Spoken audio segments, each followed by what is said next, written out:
The next theological issue that we see that separate dying churches from thriving churches is an understanding of the person and ministry of the Holy Spirit. So in dying churches, this is something that we see in the field very, very often.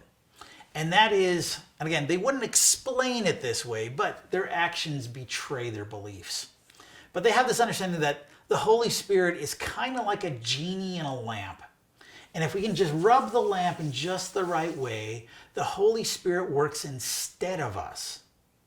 So I don't actually have to talk to my neighbor. I don't actually have to explain the gospel. I don't actually have to go and give. The Holy Spirit does that instead of me. Now, there'll be a whole bunch of different teaching on how do you rub the lamp.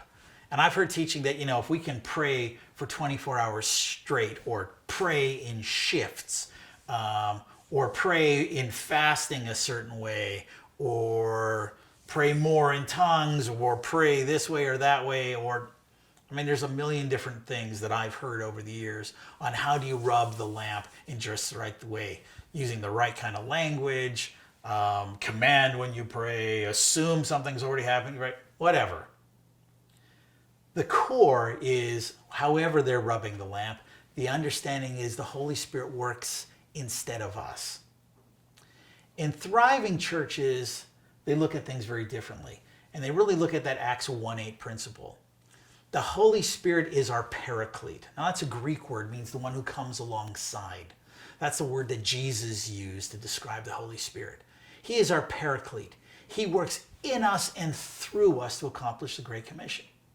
Thriving churches really understand the connection to Acts 1:8. And Acts 1:8 says this: you will receive power when the Holy Spirit comes upon you, and you will be my witnesses in Jerusalem, in Judea, and Samaria, to the ends of the earth. Now break that down. Who's going to receive power? You're going to receive power when the Holy Spirit comes upon you, and you will be my witnesses. So the gifts of the Spirit were given to us for a reason. They are tools in a toolbox to accomplish a job. They're not toys in a toy box for our own amusement. One of my favorite quotes is from William Booth, the founder of the Salvation Army, where he said, "I'm not waiting for a move of God. I am a move of God."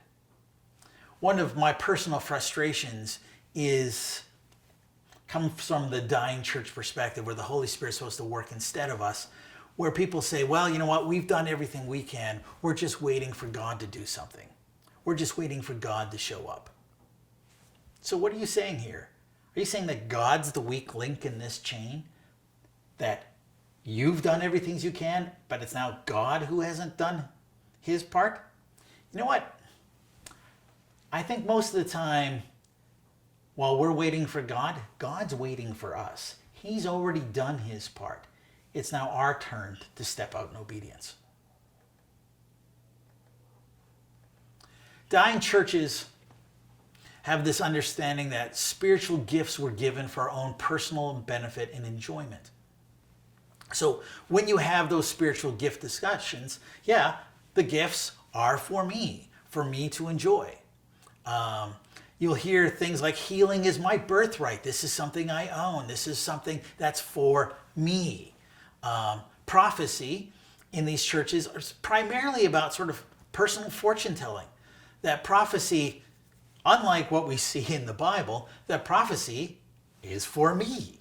And what's going to happen in my life, and how are you going to tell me my future?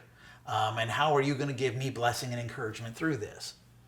And worship is often this desire to return to the upper room. So dying churches often will have this focus on Acts chapter 2, but the first part of Acts chapter 2. And I look at what is admittedly an amazing experience.